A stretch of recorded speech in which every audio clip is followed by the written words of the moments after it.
Je disais donc que vous allez écouter des conteuses et des conteurs de mes ateliers de formation que j'anime depuis 2011.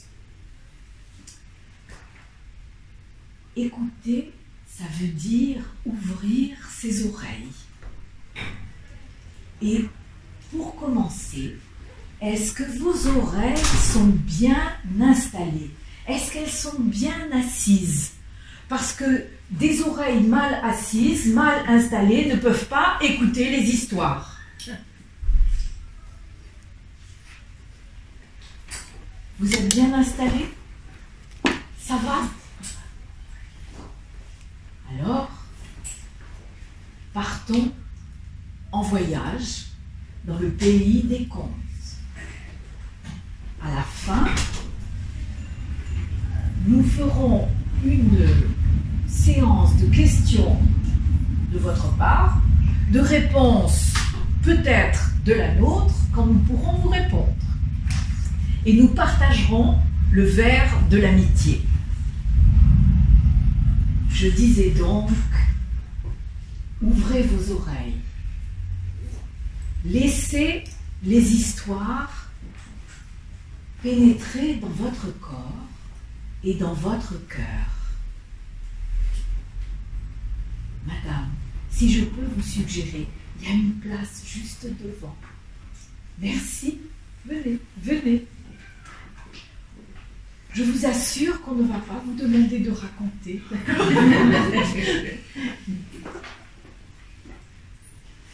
Partons en voyage au pays des histoires.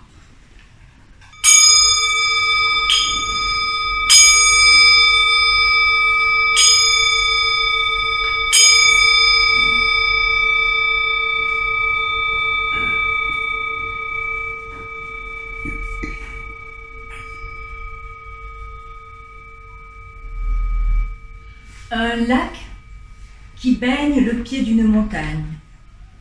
À côté du lac, une coquette maison dans un jardin de verdure. Un jardin avec des arbres fruitiers. La maison et le jardin sont entourés d'un muret de pierres blanches et sont la propriété d'un vieux marchand dont le sens des affaires lui assure une vie plus que confortable.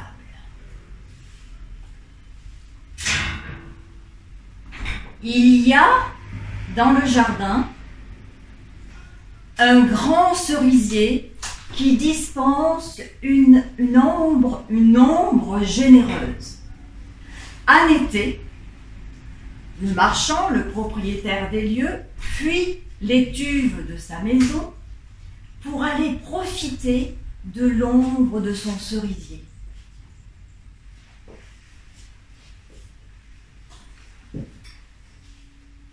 Un jour de canicule, le vieux marchand se dirige vers le bord du lac parce que, en fait, le cerisier, il dispense une ombre tellement généreuse qu'elle s'allonge, qu'elle franchit le muret de sa propriété et qu'elle va s'étirer au bord du lac.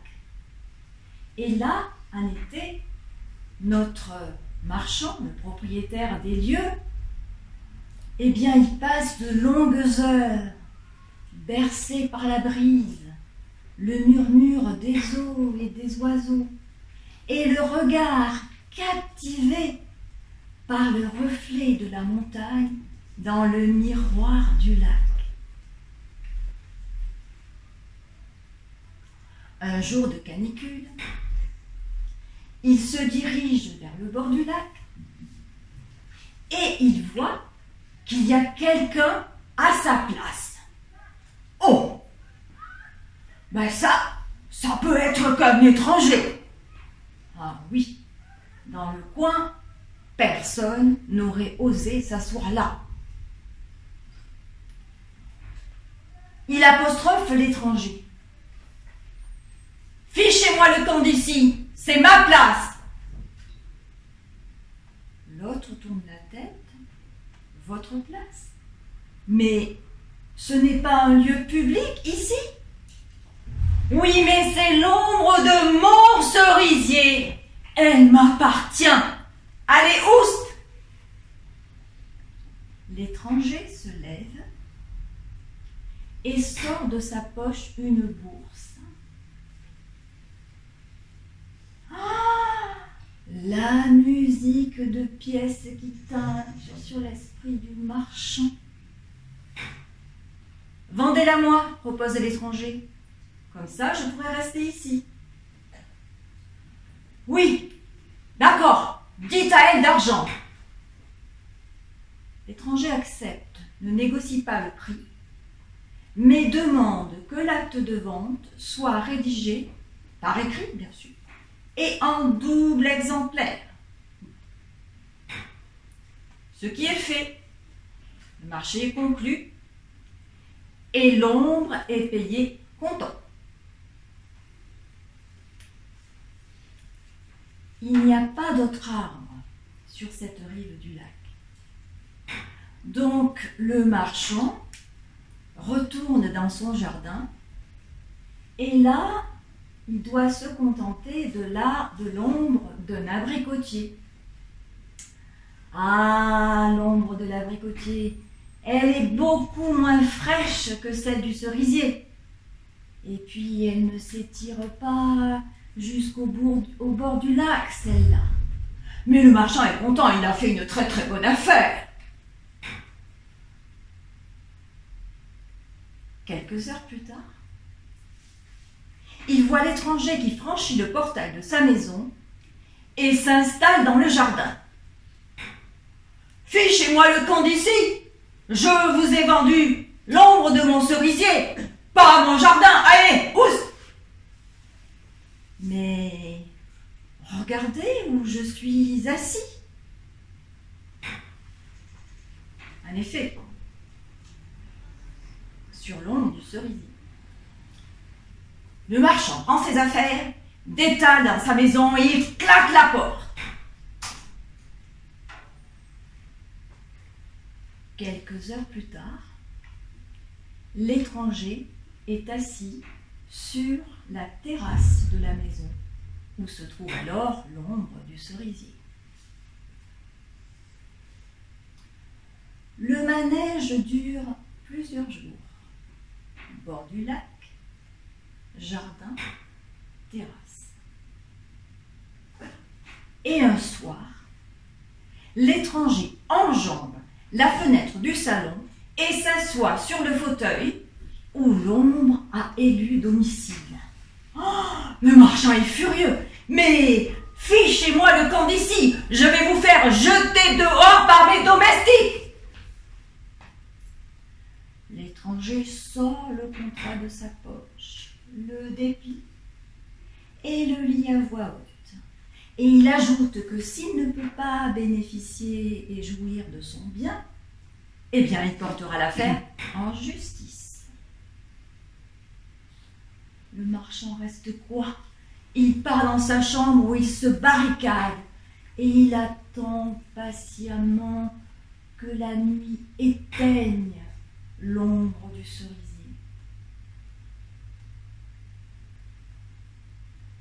Mais c'est une nuit de pleine lune. L'ombre se faufile par le rideau de papier dans la chambre de la concubine. Est-ce que l'ombre a effleuré la couche ou la peau de satin de la concubine? Ah, ça, l'histoire ne le dit pas.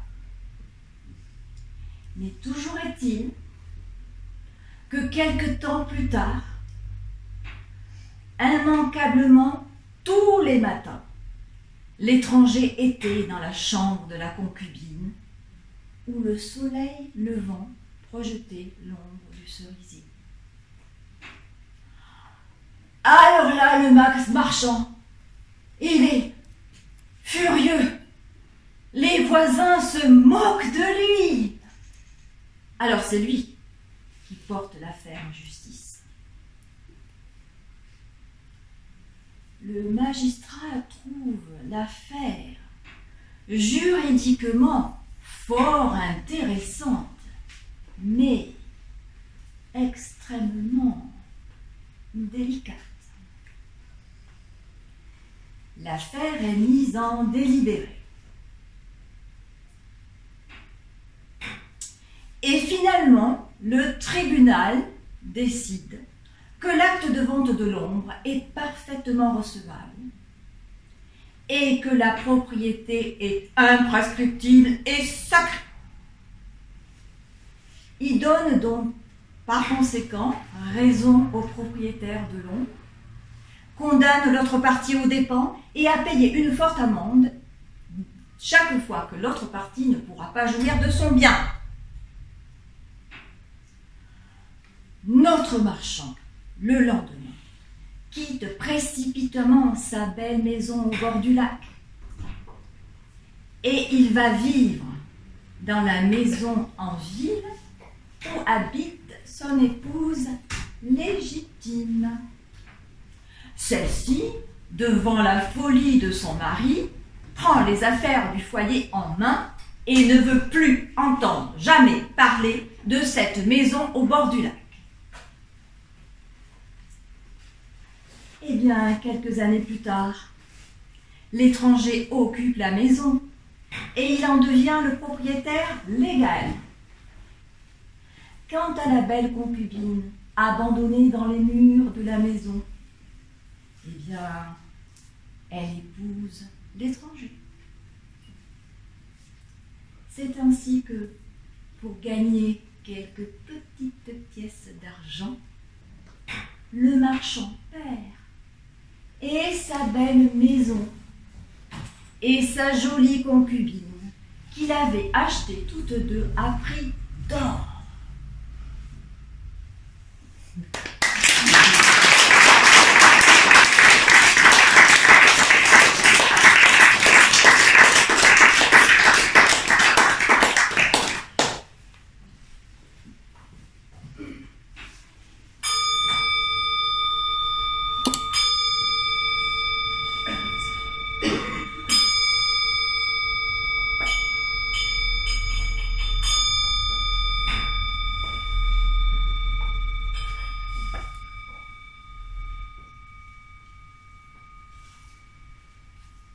Très loin d'ici, dans les mers froides du Nord, vit une baleine. Les marins qui l'ont aperçue ne l'oublient jamais, car ses yeux sont deux perles d'or. Quand ils débarquent et entrent dans les auberges, on les entend crier « On l'a vue, la baleine aux yeux d'or !» Dans son palais, le roi entend les cris des marins. « Je les veux, ces yeux d'or. Ils sont sûrement magiques. » Il offre une forte récompense à celui qui les lui apportera. Mais la baleine est prudente. Dès que les navires apparaissent, elle plonge au fond de l'océan. Quand ils sont rentrés au port, elle a l'habitude de s'approcher de la côte, voir le petit Nol. Nol est un petit garçon élevé par une tante qui ne l'aime pas et le surcharge de travail. Le soir, fatigué, il a l'habitude de se diriger vers la falaise. Et là, face à la mer, il pleure longuement. La baleine s'est prise d'affection pour le petit Nol, de sa grosse voix de baleine qui fait trembler les vagues. Elle lui dit: prends patience, petit Nol. Un jour, ta tante, elle sera petite et fragile, et toi, tu seras grand et fort. et tu feras ce que tu voudras. Prends patience.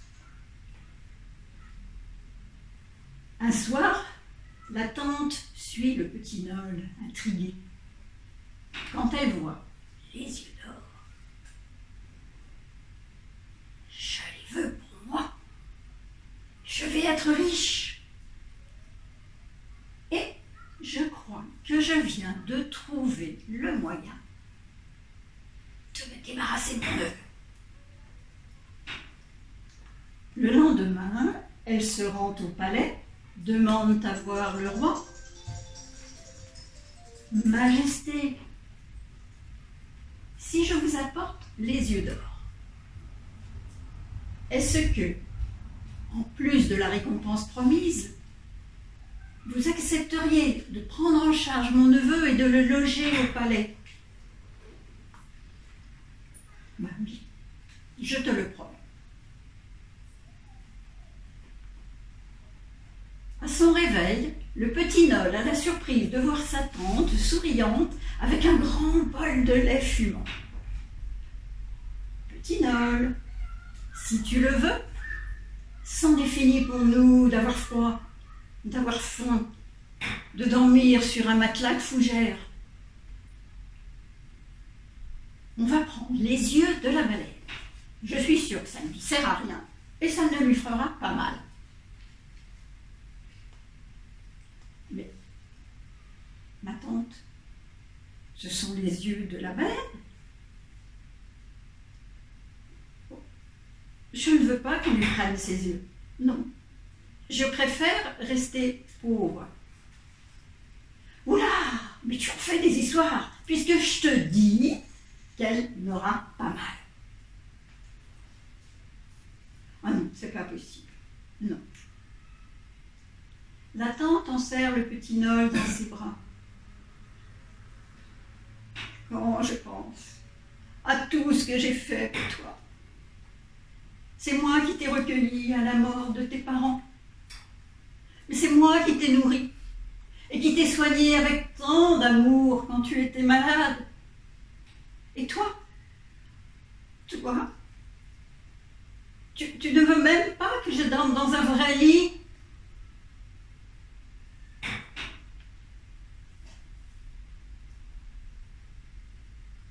Bon, d'accord, ma tante, nous irons.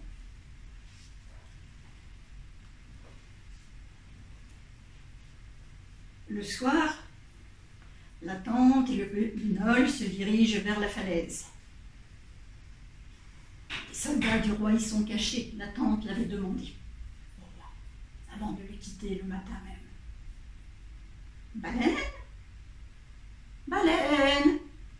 Dans un grondement sourd, les flots s'ouvrent et la baleine apparaît. Sitôt surgit, les soldats se précipitent, la retiennent prisonnière, tandis que la tante arrache les yeux d'or. Le roi est fou de joie. Il a ses yeux d'or. Il les fait coudre sur son bonnet de fourrure. Et quand il met le bonnet sur sa tête, il voit toutes les mers, les grises, les bleues, les vertes. Il voit les navires qui flottent, les poissons qui nagent, les trésors perdus enfouis au fond de l'océan. Je suis le roi de la mer.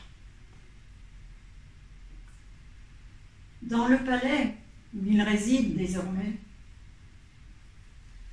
petit Nol ne mange plus, ne dort plus, ne sourit plus.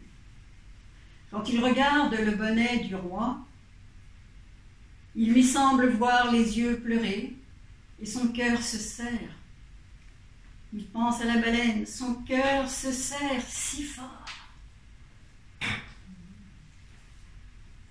Alors, un soir, il ose enfin retourner sur la falaise. Baleine? Baleine!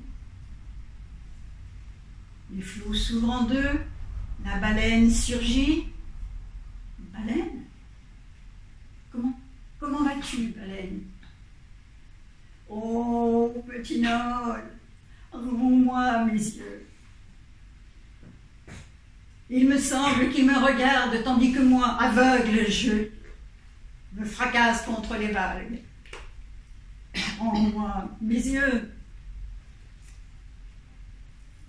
Demain matin, petit Noël, demain matin, baleine, je te les apporterai. Il fait nuit quand le petit garçon entre dans la chambre du roi, s'empare du bonnet et tente d'arracher les yeux d'or. C'est pas facile, parce que le roi les a fait coudre très serrés, et lui n'a que ses petits doigts de petit garçon. À l'aube, le travail est terminé. Énole sort du palais et se dirige vers la falaise. Très vite, il entend les cavaliers du roi lancer à sa poursuite. Il se met à courir. Les bruits se rapprochent. On entend de plus en plus distinctement les cris des cavaliers, les hennissements des chevaux, le martèlement des sabots sur le sol. Alors Nol court de plus en plus vite. Il arrive au bord de la falaise, se retourne, trébuche et tombe dans le vide. Baleine!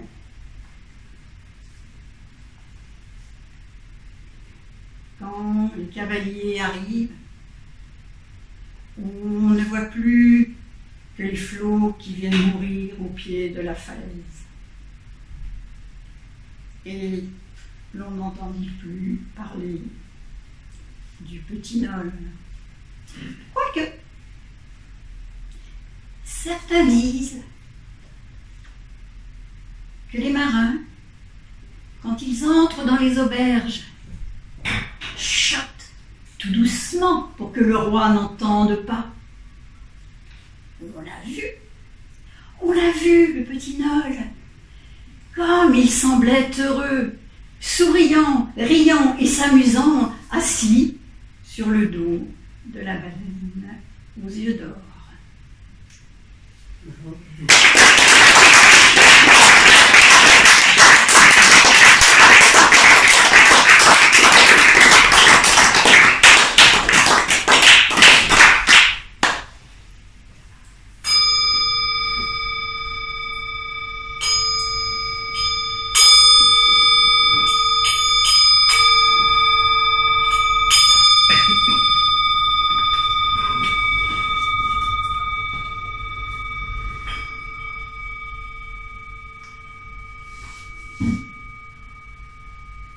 C'est l'histoire d'un homme, un riche marchand indien, vers 40 ans. Il décide de suivre une ancienne tradition de sa religion pour atteindre la sagesse. Cette méthode, c'est de renoncer chaque année à quelque chose de nouveau.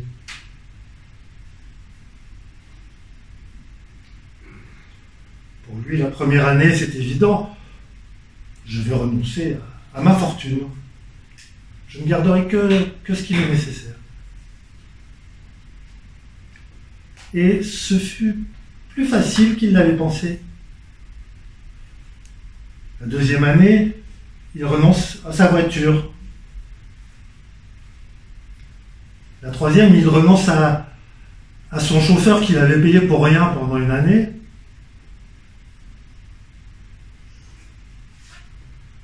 La quatrième année, il renonce au tabac, la cinquième à l'alcool, la sixième aux œufs, au lait.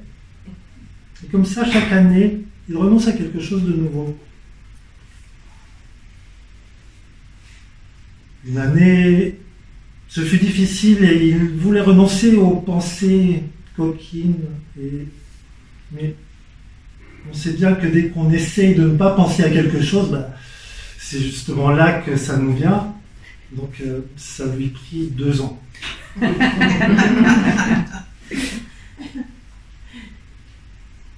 Il renonça à beaucoup de choses. Il renonça aux journaux, il renonça à la radio, il renonça à parler à ses amis.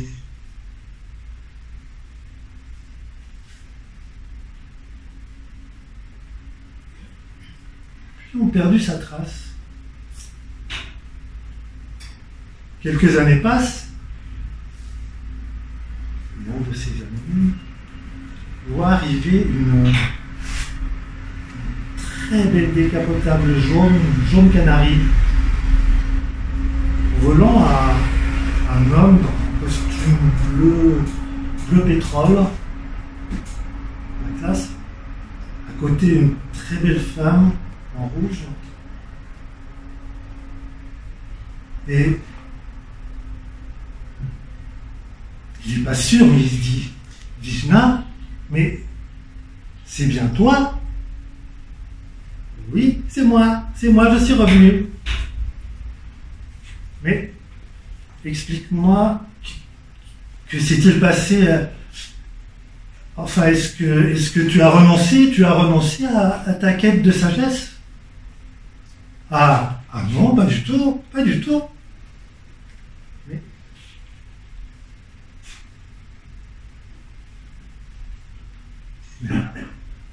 à quoi as-tu renoncé dernièrement?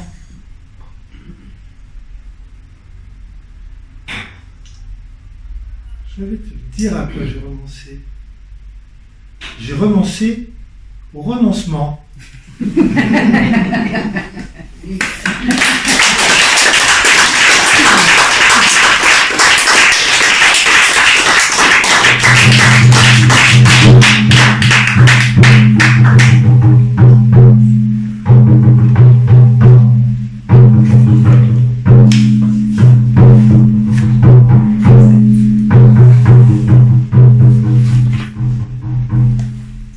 Êtes-vous prêt pour un voyage? Oui, alors c'est parfait, nous partons pour le Tibet. Ne mégotons pas, puisque c'est gratuit, on peut y aller. Dans le temps d'autrefois, c'est assez indéterminé. Donc nous nous approchons dans la province de Hu, d'un petit village où les hommes sont rassemblés. Ah, que se passe-t-il? Eh bien, ils ont l'air tendus. Apparemment, écoutons ce qu'ils ont à dire. Alors les récriminations fusent. Nous ne savons plus, nous ne pouvons plus faire notre métier d'agriculteur. Les animaux n'ont plus de fourrage. L'herbe pousse à peine. Quand nous semons, nous récoltons à peine de quoi ressemer l'année suivante. C'est la famine qui va arriver. La famine. Ça, personne n'était prêt à accepter cette destinée. Que faire? Quelqu'un dit, il ne reste plus qu'à aller voir Akutumpa. Ah, en voilà une bonne idée.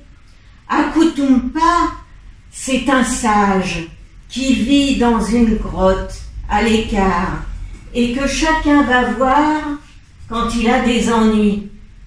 Et Akutumpa est toujours de bons conseils. Alors les hommes du village se décident et en délégation, ils vont voir Akutumpa et lui racontent tout ce qui se passe. Akutumpa réfléchit et dit « Suivez-moi ». Il conduit la petite troupe, bon, pas très loin du village, mais quand même assez éloigné, repère un espace très très plat, en jachère, et là, il dit à l'assemblée: Vous savez, je suis un peu vieux maintenant et puis la mémoire me fait défaut, mais je me souviens bien qu'autrefois j'ai enterré un trésor là. Mais vous dire où? Je ne sais pas. Alors, si je vous laisse travailler, vous qui êtes jeune et plein d'allant, si vous le trouvez, je vous le donne. Aussitôt, tout le monde se réjouit et chacun y va avec ardeur en creusant l'espace. Jour après jour, ils recommencent. Jour après jour, ils poursuivent. Tout est retourné.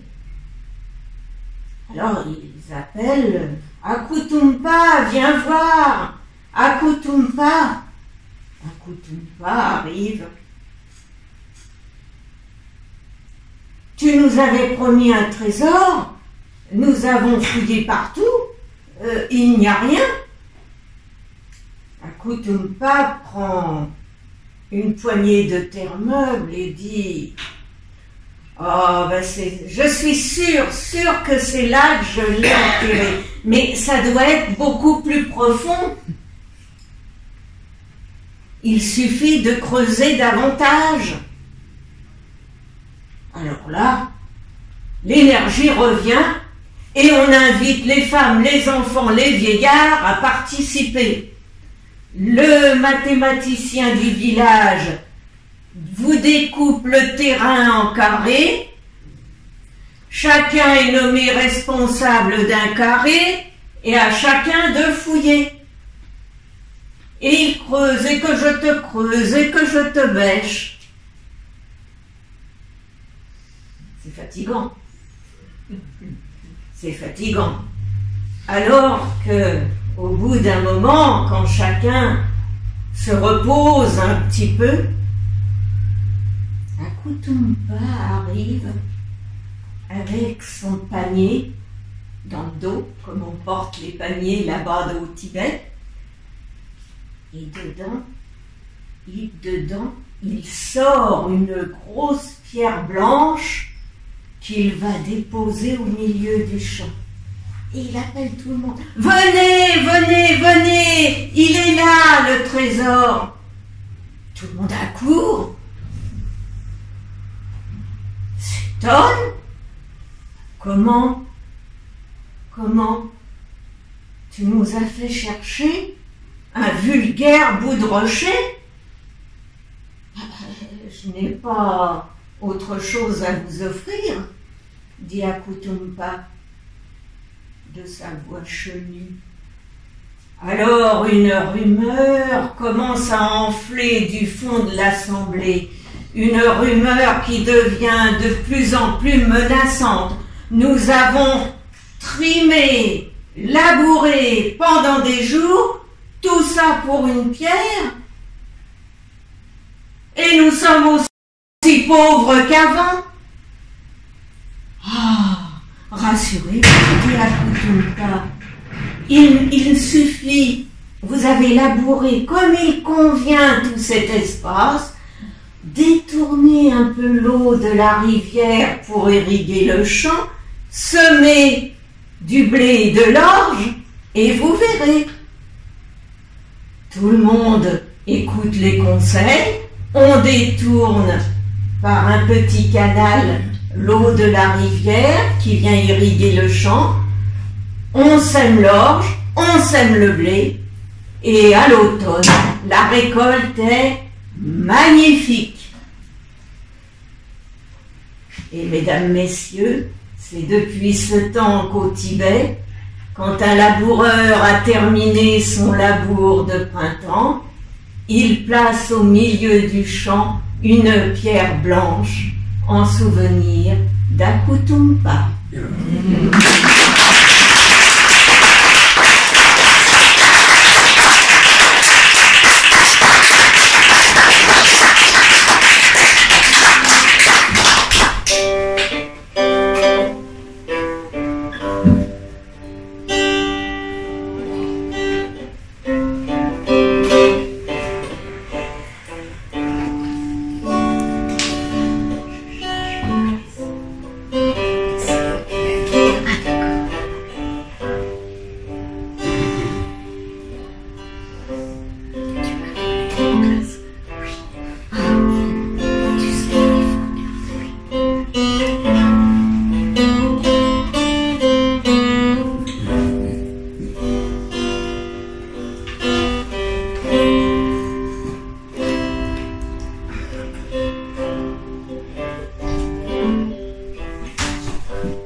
Il y avait une fois en Grèce, dans la ville de Corinthe, un joueur de cithare nommé Arion.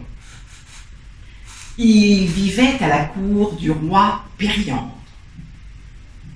Un jour, Arion part en Italie pour faire fortune.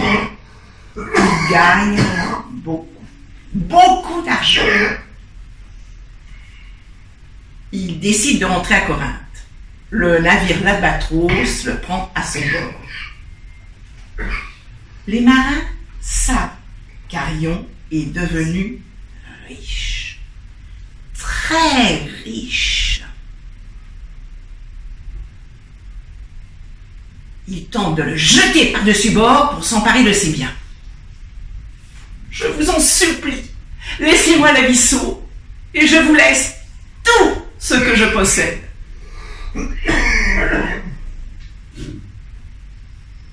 Te laisser la vie sauve? Et puis quoi encore? Tu as le choix de te tuer toi-même ou de sauter dans la mer au plus vite. Permettez-moi de revêtir mes plus beaux habits pour chanter une toute dernière fois et ensuite je sauterai dans la mer au plus vite. Les marins acceptent.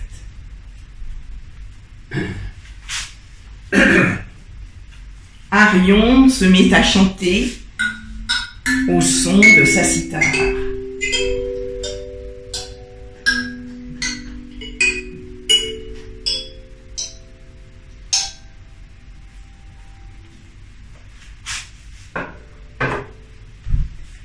Le chant terminé, il avance vers la proue, suivi en silence par les marins. Il grimpe sur le bastingage. Il se jette dans les flots.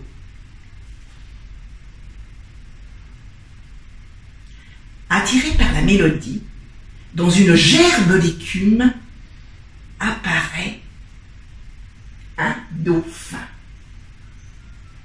Il prend Arion sur son dos et l'amène jusqu'au cap Ténare, dans le sud du Péloponnèse.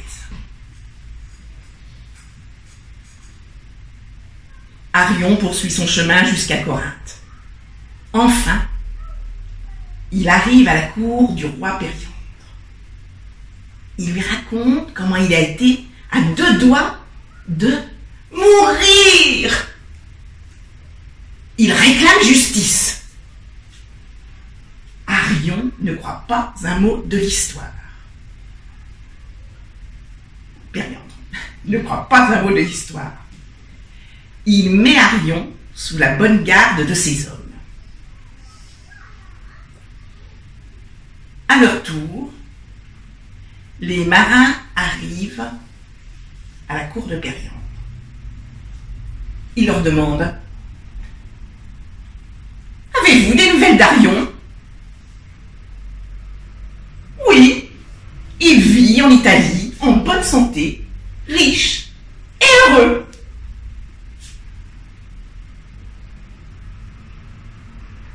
Le roi Périandre fait alors paraître Arion. Les membres de l'équipage sont cloués sur place.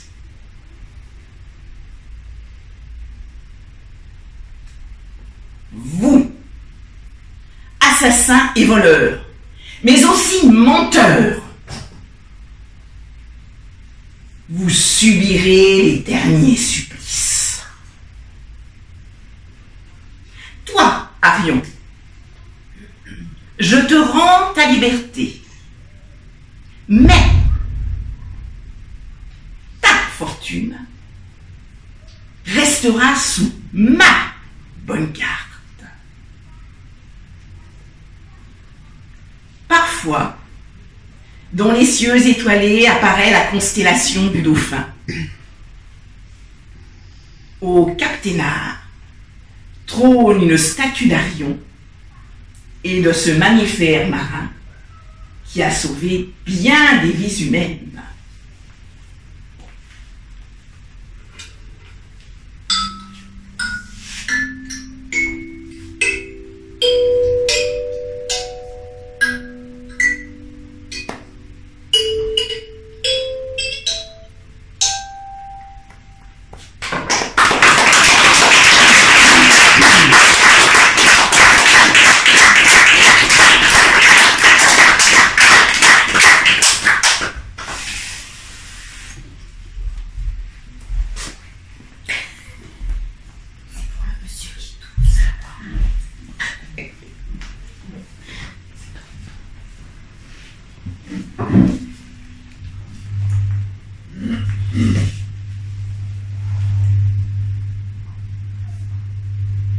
Dans une grande ville, un mendiant s'installe près d'une porte.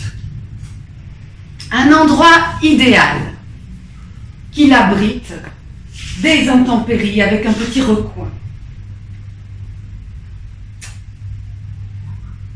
Très vite, l'homme apprend que la femme qui vit derrière cette porte est une prostituée. Ça le met dans une colère. Il ne supporte pas.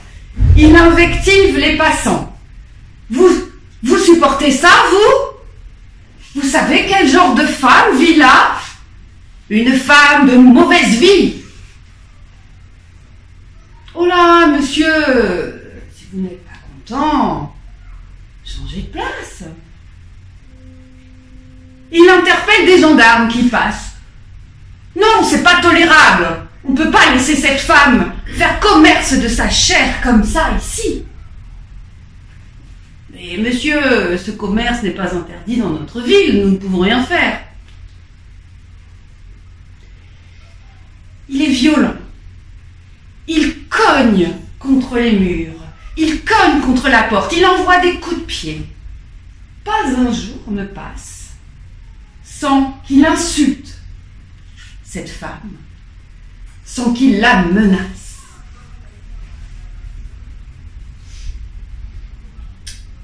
Un jour,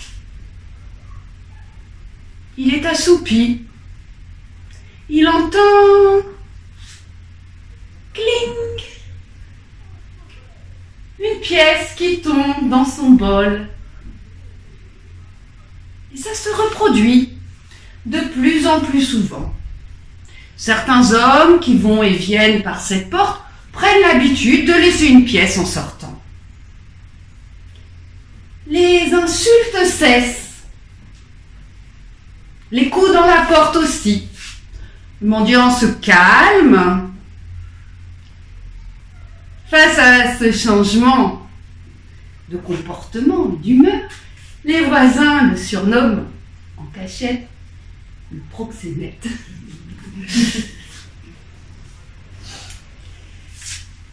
Le temps passe, des jours, des semaines passent.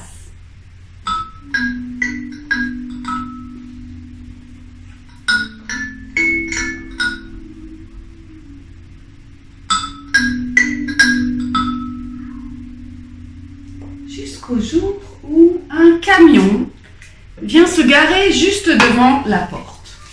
Des hommes en sortent. Ils vont chez la dame et là, ils sortent des meubles, des valises, des malles. Ils chargent le camion. Une fois que le camion est complètement chargé, la femme sort.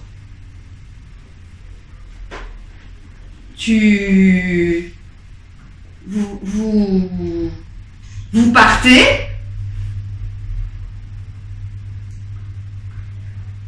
Oui, je pars. Vous devez être content. Vous m'avez tellement et si violemment insulté. Adieu. Elle monte dans le camion, claque la porte. Le camion démarre. L'homme se lève Il se met à courir derrière le camion. Hé, mais ne partez pas si vite! Donnez-moi votre nouvelle adresse!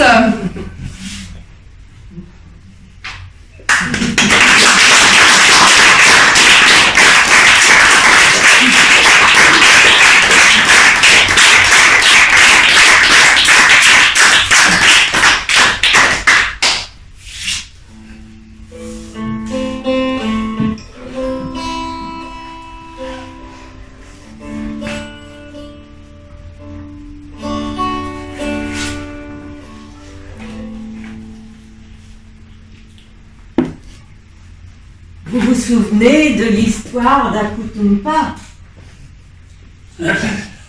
Eh bien, figurez-vous que notre fabuliste national, vous connaissez son nom, oui, Jean de La Fontaine, bien sûr, a écrit une fable que je vais vous narrer, certainement parce qu'il avait ouï dire l'histoire d'Akutumpa et de sa route.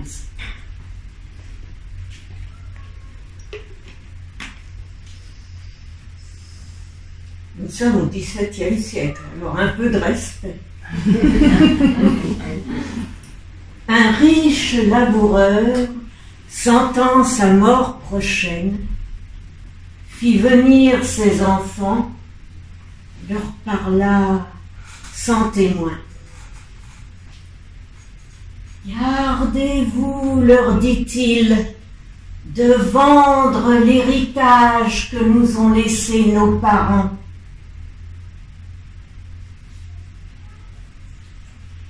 Un trésor est caché dedans. Je ne sais plus l'endroit, mais un peu de courage vous le fera trouver. Vous en viendrez à bout. Remuez votre champ dès qu'on aura fait l'out. Creusez, fouillez, bêchez. Ne laissez nulle place où la main ne passe et ne repasse. Le père mort,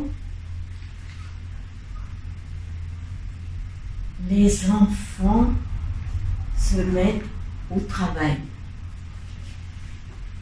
Et vas-y que je te retourne le champ, de ci, de là, partout. De trésors, point. Mais une récolte magnifique à l'automne suivant. Ah!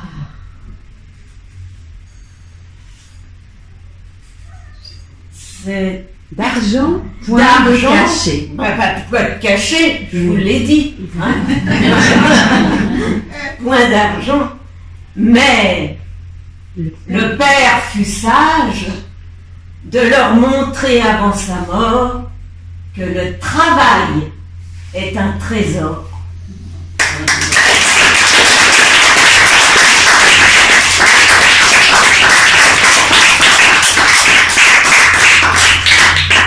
Vous n'en avez pas fini avec moi, mais je fais un petit intermède et je pense que vous pourrez écouter les variations d'Olivier pendant ce temps, afin que je me mette dans le costume de l'époque.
Alors, nous allons vers les années 1950 dans un langage inapproprié pour les gens élégants et cultivés.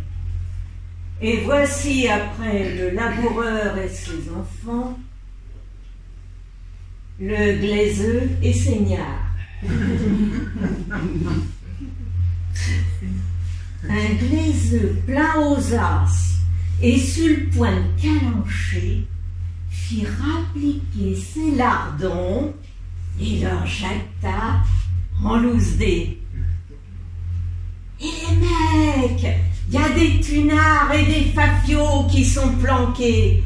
À vous de les dégoter, qui dit le gars. Là-dessus, le vioc ferme son pébroc et s'en va, les pieds devant, boulevard des allongés, afin de grignoter les pissenlits par la racine.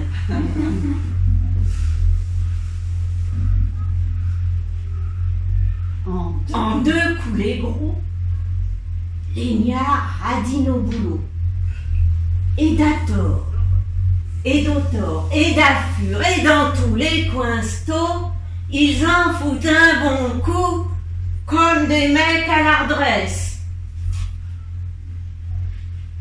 Ni de fric. Que dalle.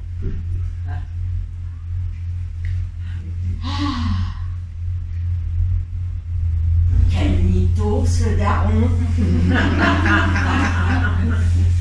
Le vioc fit le mariole en fermant son pébroc, car le plus chouette business, c'est le turbin, comme dit l'autre.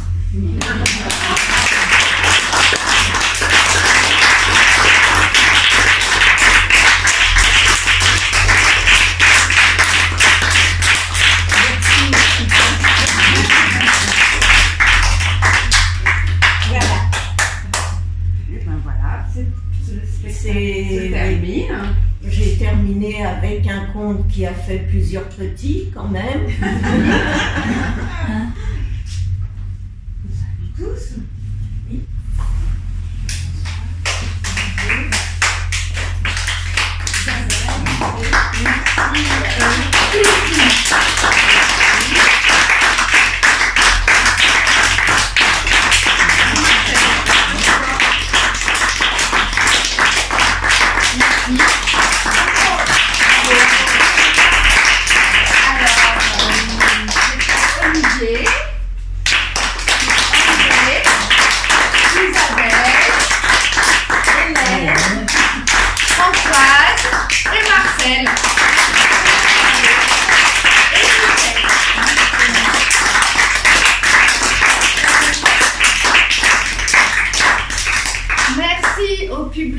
De qualité, ah oui, que l'on peut applaudir, bravo, qui s'est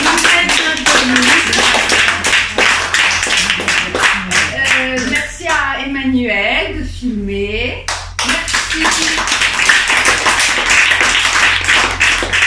à la CERMA de nous permettre de faire nos ateliers ici. Qui ne connaissent pas la CERMA, c'est une association pour la culture. C'est l'association, pas une, il n'y en a qu'une. C'est l'association pour la culture et la réinsertion des malades addictifs qui reçoit ici toutes sortes de gens, les gens du quartier, des gens qui viennent aussi de très loin, parce qu'une association comme la CERMA, il n'y en a pas d'autres. Les gens viennent parfois de très loin. Et même de province. Voilà, qui viennent même de Limoges.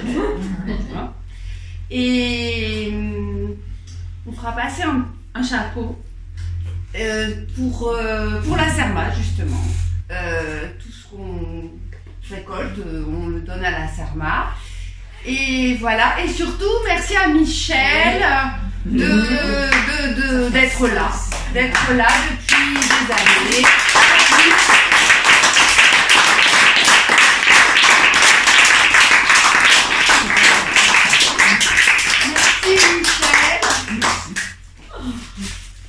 notre conteuse, de notre part, tous les élèves t'offrent cette plante, ce petit arbre. À toi qui aimes les arbres. Oui. Voilà. On va répondre à vos questions si vous en avez. Et puis on va aussi faire un petit pot de boisson fraîche. Attendez. Ne partez pas, tout de suite. Allez chercher les boissons fraîches. Michel, tu voulais dire quelque chose?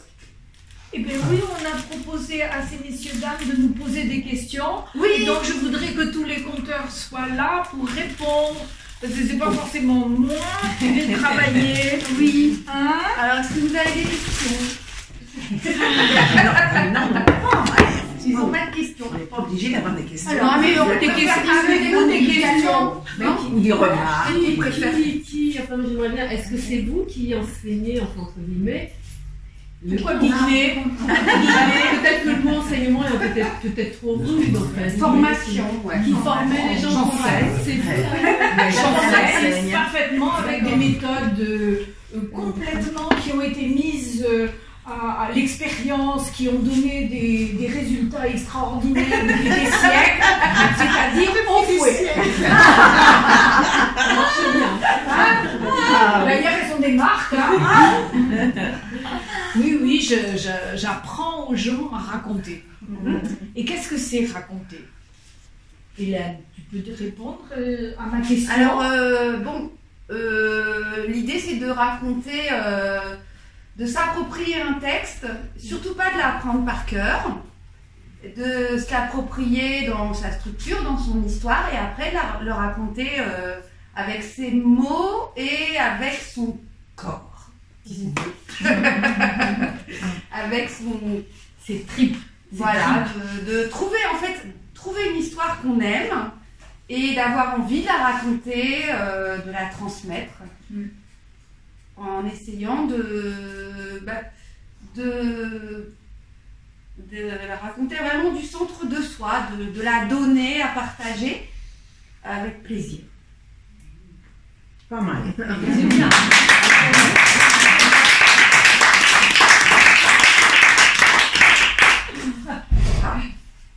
Voilà. Et moi, personnellement, j'apprécie toujours vos spectacles qui nous amènent dans l'imaginaire. Voilà. Merci, c'est très gentil. Merci, cher public. C'est bien aussi de donner d'où viennent les contes. C'est pas mal. Alors, le Tibet, oui. et autrement. La Grèce. La Grèce. La Chine.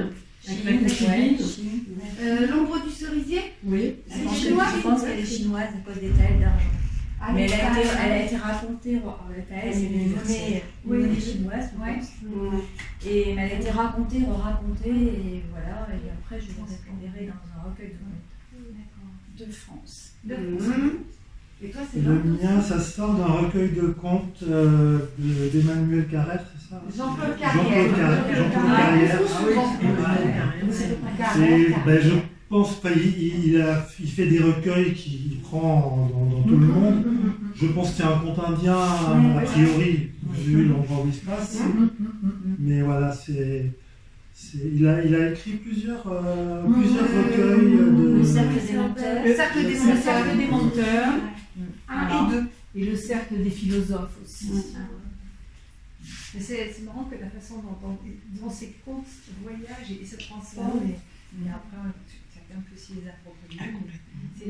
C'est des belles histoires. Les contes viennent de la nuit des temps. Quelquefois, on ne sait d'où. Ils se recroisent. Ils se croisent, ils s'entrecroisent, ils viennent d'il y a très longtemps. Et chaque civilisation, chaque époque, les reprend et les transforme. Les transforme en fonction de l'actualité, en fonction de ce qu'on vit, de ce que vit la personne qui est en train de reprendre ce conte. Alors vous avez les albums de contes de Google, je vous conseille de vous pencher sur ces albums où il y a toutes sortes de contes, des coquins, des pas coquins, des tristes, des philosophiques, des drôles. Et il les a pris, ces contes, il les a réécrits. Ah, il les a réécrits. Il les a réécrits. Et d'ailleurs, son style est reconnaissable tout de suite. Il a un style tout à fait personnel, reconnaissable tout de suite. Lui, quand il raconte, c'est un conteur qui a maintenant 85, peut-être 6 ou 7, je ne sais pas. Je ne sais même plus s'il raconte encore. Mais il était à la grande librairie il n'y a pas si longtemps. Oui, Ouais. c'est vrai, Ouais. mais il ne racontait pas à la grande librairie. Mais il a raconté un peu quand même. Un peu, ah bon? Et alors, lui, quand il raconte ses contes, des contes qu'il a écrits, mais qu'il a pris ailleurs, lui, il les apprend par cœur. Et il les raconte, mais mot à mot, c'est exactement ce qu'il a écrit. Moi, puisque vous me posez la question, dans les formations que j'anime, j'interdis le par cœur. Sauf pour Marcel. Oui, Quand on voit un mot là, Parce que Marcel, elle a trouvé le moyen de contourner la chose. de raconter des choses qui doivent s'apprendre par cœur. Parce que si on change La Fontaine, c'est voilà. Et puis, Julien Fabi. et puis la fois dernière, c'était Prévert. Hein, donc on peut Oh pas. oui, et puis Brassens. Ah oui, Brassens. Donc ça, on ne peut pas changer. Euh, On peut pas changer. Là, oui. Mais sinon, Ouais. une histoire, ça, comme vous a dit Hélène, on se l'approprie, on l'incarne et on l'incarne en fonction de ce que l'on est, de sa propre personnalité. Et de ce qu'on a vécu. Ce sont des émotions vraies qu'on recherche hein, dans le conte. C'est pour ça que on est obligé de choisir un conte qu'on fait sien. C'est la première règle du conteur, c'est de choisir une histoire qui lui plaît, qui en le lisant tout d'un coup cette histoire, ah tiens, ça remue quelque chose là ou là ou là et je l'aime. C'est une histoire d'amour, le conteur. Entre le conteur et le conte, c'est une histoire d'amour. Et c'est une histoire d'amour qu'il raconte au public. Parce qu'il a avec le public un rapport d'amour aussi. Je donne cette histoire. Mais chacun la reçoit de façon différente, selon ce qu'il est, ce qu'elle est, bien sûr. On a reçu avec amour. Voilà. On a bien reçu avec amour. C'est pour ça qu'au début, je vous ai dit laissez cheminer, enfin je ne sais pas si je l'ai dit d'ailleurs, je m'en souviens plus, laissez cheminer ces histoires dans votre corps et dans votre cœur. Si tu l'as dit. Je l'ai dit, Ouais, oui, ouais. alors, je l'ai dit. C'est bien. Et puis merci cher public, parce que c'est vrai qu'avoir un public qui écoute, qui est sur son téléphone, qui est là, ça facilite énormément. Ça fait partie du spectacle. C'est vraiment- Merci le public. Voilà. Le public est très important. Ah ben oui, Évidemment. Sans public, Évidemment. pas de spectacle. On Hein. était avec. C'est un échange, hein. C'est un échange d'énergie. Maintenant on est en forme. C'est vrai. On est en forme. Dites-leur comment vous vous sentez. Ça à met la en fin. forme. Oui, mais c'est vrai. C'est vrai. Toi aussi? Oui, moi aussi. Et toi, Marcel? Oui, oui, oui. Ah ben il y a toujours un petit stress C'est quand même. bien, C'est c'est vrai. bien, C'est Ah, un. C'est bien, enfin, Mais c'est bien d'avoir. sinon je ne viendrais pas à l'atelier de conte. Voilà. Sinon je ne raconterais pas. Voilà. Et donc après il y a le petit défi, c'est le spectacle, mais Oui. ça fait partie du jeu. Voilà. Sinon pourquoi on apprend à raconter? Oui, voilà. Si c'est pour ne pas raconter.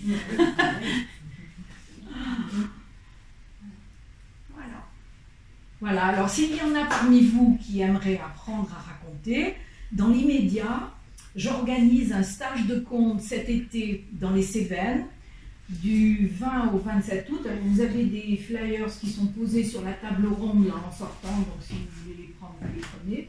C'est dans un petit hameau paumé dans les Cévennes. Vous avez toutes les informations là-bas. Et là, ça dure 5 jours. Et pendant 5 jours, je vous fouette. C'est le programme.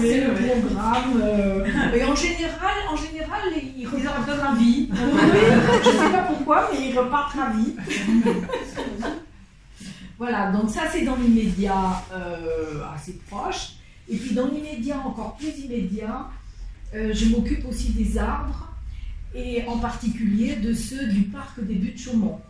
Et dimanche prochain, donc on est le 29, j'organise une balade comtée et botanique, c'est-à-dire que je vous raconte des choses sur les arbres, ce qu'ils sont, et puis je vous raconte aussi des histoires et des légendes. C'est à quelle heure? C'est dimanche de 10h à 12h. Rendez-vous devant la mairie, c'est pareil, vous avez des flyers là en sortant. Voilà, de 10h à 12h, dimanche prochain. Et pour l'année prochaine, on verra. Je ne suis pas encore précis. Voilà. Merci beaucoup. Merci.